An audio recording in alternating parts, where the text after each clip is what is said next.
At the gender reveal party, she hugged me tightly, smiled for the cameras, and whispered in my ear, "It's not your baby."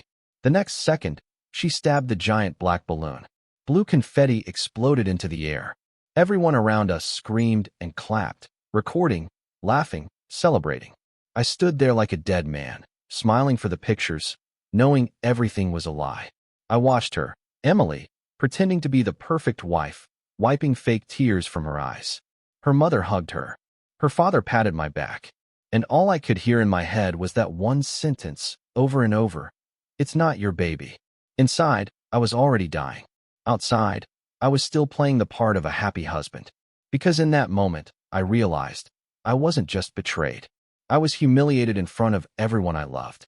And that was just the beginning. After the party, I barely slept.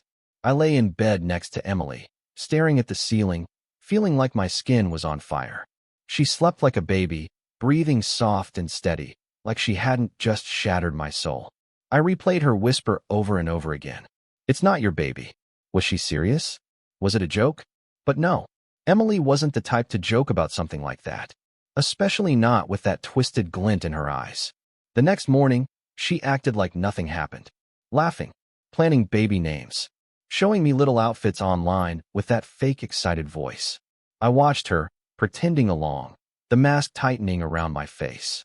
Inside, a storm was ripping me apart. I needed proof. I needed to know for sure. That's when I started noticing everything I had missed before. The constant texting, the late nights at work, the sudden new lingerie she never wore for me, the password change on her phone, the way she flinched when I reached for it once, saying, "It's just work stuff, babe." Yeah, right. 2 days after the party, when she left for one of her business meetings, I opened her laptop. She was careless. Her messages were still logged in. And there it was. The smoking gun. Messages between her and a guy named Jason. Graphic stuff. Talking about sneaking around. Meeting at hotels. Doing things to each other that she had never even offered to do for me during our entire marriage. One line burned itself into my mind. "I can't wait until the baby looks nothing like him." I remember sitting there, staring at the screen, hands shaking. I laughed. Actually laughed. A hollow, broken sound that filled the empty house. She didn't just betray me. She planned it. She mocked me behind my back. I was the fool in her little private joke. And the baby wasn't even mine. I could have confronted her right then. Could have screamed, flipped the table, trashed the house. But something inside me said, no, not yet. You see, if she wanted to play games, I could play better. She wanted humiliation. I could deliver it right back. Publicly. I didn't say a word when she got home that night. I kissed her on the forehead, told her how much I loved her, watched her smile, that pretty little lying mouth, and felt nothing but pure disgust. But inside, I was already setting the trap. And soon, everyone she ever cared about would see her for what she really was. The next week was the longest of my life. Every morning, I woke up next to her, pretending nothing had changed. Every evening, I smiled through clenched teeth, playing the role of the adoring husband. And every night, I planned. I wasn't going to waste my energy screaming at Emily in private. No, she deserved a stage. She deserved an audience. The idea came to me while I was lying awake, staring at the ceiling fan spinning uselessly above my head. A family dinner. Invite everyone, her parents, her siblings, even a few close friends. Play the part one more time. Serve the wine. Say the prayers. And when the table was full, when the glasses were raised, drop the bomb. But first, I needed undeniable proof. Screenshots of the messages weren't enough. I needed to kill any doubt before she could wiggle out of it with one of her snake-tongued lies. I paid a visit to a private DNA clinic. Quick, confidential, no questions asked. I submitted a sample. Waited 3 agonizing days, pretending to be excited about baby names, nursery colors, and stupid diaper party ideas. Then, the email arrived. Subject, paternity test results. I opened it on my phone, hands cold and sweaty. Probability of paternity, 0%. There it was. Science. The final nail in the coffin of my marriage. I stared at that single sentence until my eyes burned. There was no rage, no sadness, just a deep, hollow emptiness. The woman I married, the woman I built my life around, had played me for a fool. And now, I was going to return the favor. With interest. The day of the dinner, Emily wore a soft yellow dress. She looked beautiful. She always did when she needed something. She fluttered around the kitchen, setting plates, pouring wine, laughing too hard at nothing. Fake, fake, fake. I smiled and helped her. Played the role perfectly. Guests arrived. Her father, John, a hard, proud man who always half approved of me. Her mother, Sharon, a sweet woman who never stopped calling me the son I never had. Her sister, Brittany, who loved drama way more than she should have. They all hugged Emily, congratulated us, told me how lucky I was. I nodded, thanked them, played the grateful husband. Inside, I was already loading the bullet. Dinner went smoothly. Too smoothly. Emily was radiant, laughing, tossing her hair, holding my hand like she actually loved me. I felt sick every time she touched me. Finally, as dessert was being served, I stood up and raised my glass. I want to thank everyone for being here tonight, I said. I have a little something to share. Emily beamed at me like a queen ready for her crown. I reached into my jacket pocket and pulled out the folded DNA results. I placed them on the table in front of her father.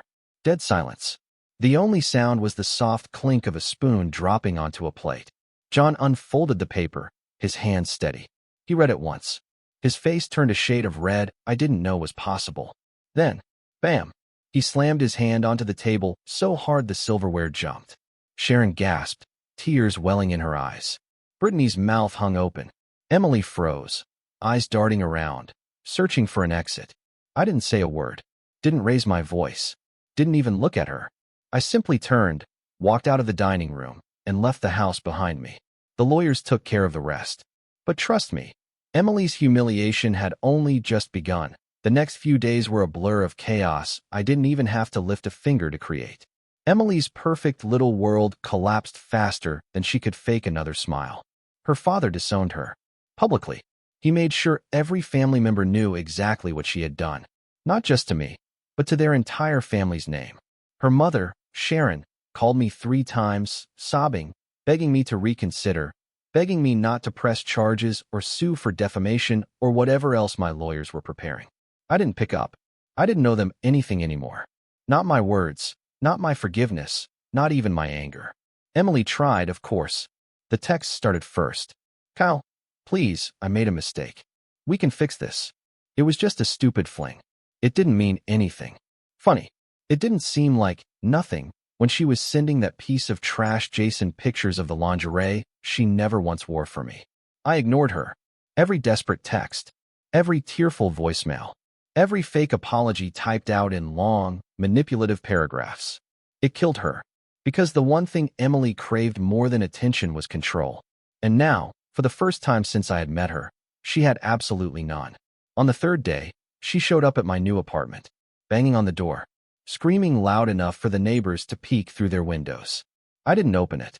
I watched through the peephole as she cried, cursed, begged, cursed again, switching masks so fast it almost made me dizzy.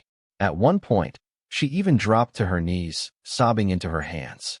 I almost felt something, pity maybe, but then I remembered every night I waited up for her. Every lie she slipped between her teeth, like candy. Every time she looked me in the eye and said she loved me, while another man had his hands all over her. Pity? Not a chance.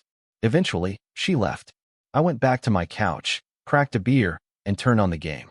The sound of her wailing in the hallway faded like background noise. The next bombshell came from her work. Turns out sleeping with a coworker, especially when you're married and pretending your husband's the father of your baby, isn't exactly good for a company's image. HR got involved. Jason was fired. Emily was suspended pending an investigation. I heard all about it through mutual friends. Small town, big mouths. Everywhere she went, whispers followed. Every fake friend, every social media follower she collected like trophies, gone. Vanished. And me? I was freer than I had been in years. Sure, it hurt. I'm not going to pretend it didn't. It crushed something inside me. Something innocent, something stupid. But at the same time, I felt lighter.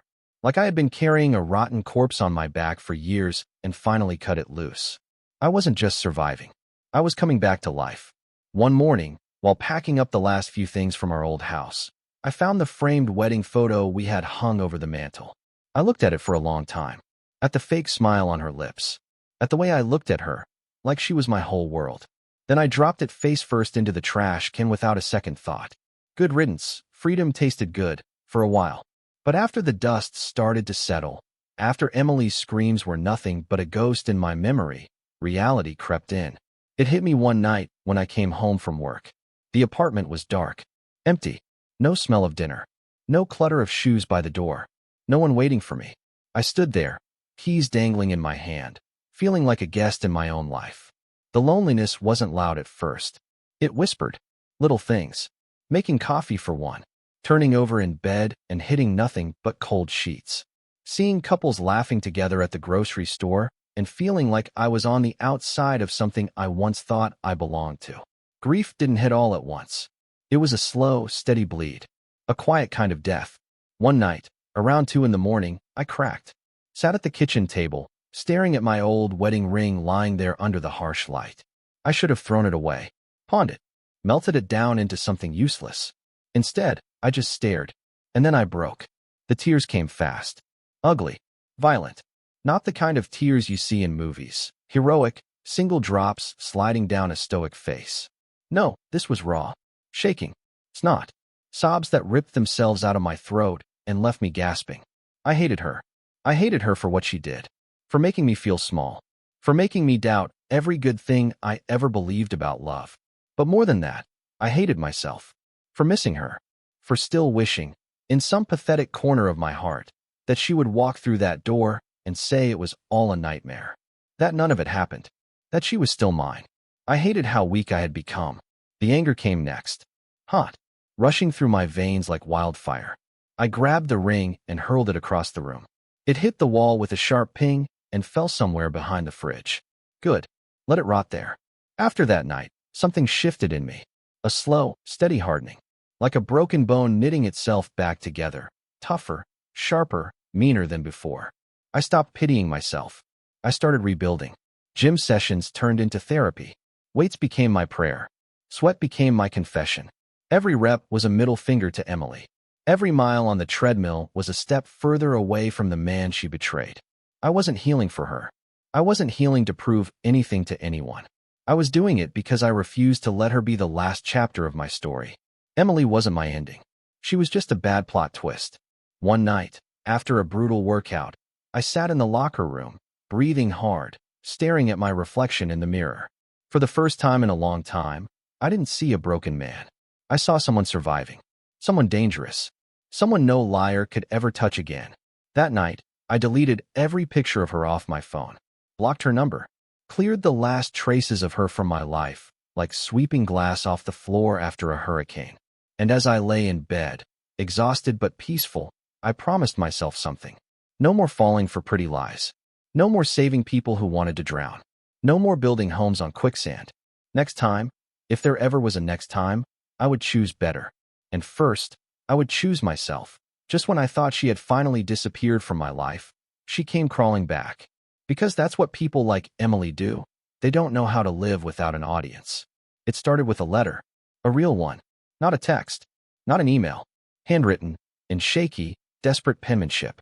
It arrived on a rainy Wednesday, stuffed in my mailbox between bills and junk. I almost threw it out without looking, but curiosity got the better of me.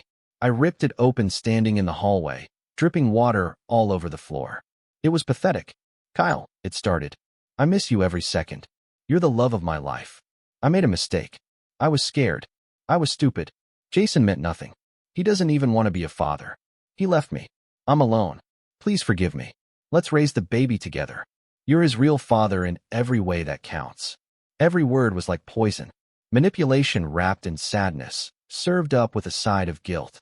I crumpled the letter and threw it straight into the trash without a second thought. She wasn't sorry. Not really. Emily was sorry she lost her safety net. Sorry her little affair didn't end in a fairy tale. Sorry her side piece bailed the moment diapers and child support became real. But sorry for what she did to me. Sorry for smiling at me while carrying another man's child. Sorry for tearing my heart out and laughing while the pieces fell. No, she'd never be sorry for that. A week later, she showed up in person. Again, because some people can't accept reality unless it smashes into their face at full speed. It was a Saturday afternoon. I was loading groceries into my car when I heard heels clicking behind me. I turned, and there she was. Pregnant belly, tear-streaked face. A miserable wreck trying to wear the old Emily charm like a cheap Halloween costume. "Kyle, please," she choked out. "Just hear me out." I didn't say a word. Just stared at her, cold and silent, like she was a stranger on the street. "I made a mistake," she sobbed, grabbing my arm. "Please. I can't do this alone." For a second, one stupid second, I almost felt something crack inside me. Old habits, old memories. The part of me that once promised to love her forever, no matter what. But then I remembered her smirking at that party, whispering, "It's not your baby," into my ear like it was a goddamn joke. I peeled her hand off me like it was something dirty, wiped my arm against my jeans like her touch could stain me. "You made your choice," I said, my voice flat. "Now live with it."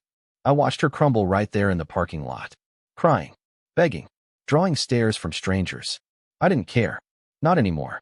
I finished loading my groceries, got into my car, and drove away. No second glance. No last-minute regret. Emily was nothing more than a bad story I had survived. And now she was just a footnote in a life she had no place in anymore. I knew then, without a doubt, I was finally free. And I would never, ever be that stupid man again. After that scene in the parking lot, I expected it to be over. But with someone like Emily, there's always another act in the show. Always one last desperate move. 2 weeks later, the final card was played. It was a Thursday evening. I was winding down after work, just sitting on my balcony, beer in hand, watching the city lights blink against the dark. Peaceful for once. Real peace, the kind I hadn't felt in years. Then my phone buzzed. Unknown number. I almost ignored it, but something in me, maybe morbid curiosity, made me pick up. It was Jason, the guy who helped ruin my marriage. The guy she threw everything away for. His voice was frantic, slurred, a mess. He started ranting about Emily. About how she lied to him too. How she told him she was on birth control.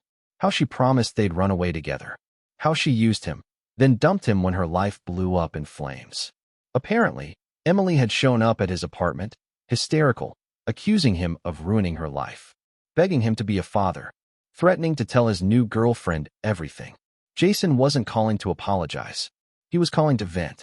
Like I was just another shoulder to cry on in the mess she created. I let him ramble. Listened to every pathetic word. And when he finally stopped, gasping for breath, I said only one thing. "She's your problem now." And I hung up. That was the true final goodbye. No dramatic closure. No screaming matches. No fake tears soaking into my shirt. Just a clean, brutal cut. I blocked Jason's number. Blocked every mutual friend who still had anything to do with her. Changed my locks again for good measure. I wasn't just closing the chapter anymore. I was burning the whole goddamn book. In the days that followed, I rebuilt my life in small, stubborn ways. New furniture, new routines, new gym membership, new friends who didn't know my past, didn't pity me or look at me like I was a broken man piecing himself together. I even adopted a dog from the shelter. A scrappy little mutt with one ear half bitten off and a bark way too big for his size. I named him Chance. Chance was loyal, fierce, real, everything Emily had never been. Every morning, Chance and I ran through the streets before sunrise. Every evening, we sat on the balcony together, watching the city breathe.